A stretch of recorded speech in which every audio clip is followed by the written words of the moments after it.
এবার দিল্লিকে পরমাণু কেন্দ্রের হিসাব দিল ইসলামাবাদ। পারস্পরিক সম্পর্কে টানাপোড়ের সত্ত্বেও চুক্তির শর্ত মেনে বছরের প্রথম দিন পরমাণু সংক্রান্ত তালিকা বিনিময় করল ভারত ও পাকিস্তান।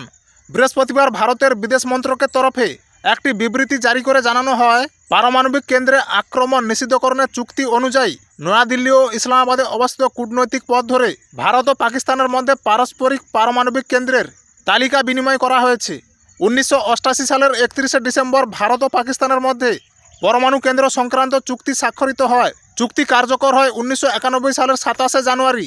এরপর 1992 সালের 1 জানুয়ারি প্রথমবার নিজেদের মধ্যে পরমাণু কেন্দ্রের তালিকা বিনিময় করে দুই দেশ।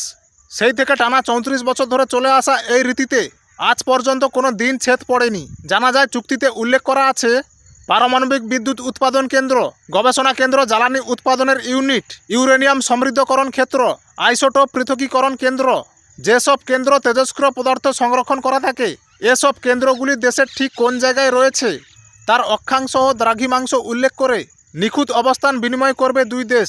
কিন্তু দুই দেশের মধ্যে সম্পর্কের যে পরিস্থিতি তৈরি হোক না কেন, কেউ কারোর পরমাণু কেন্দ্রে আক্রমণ করবে না তা নিশ্চিত করতে হবে।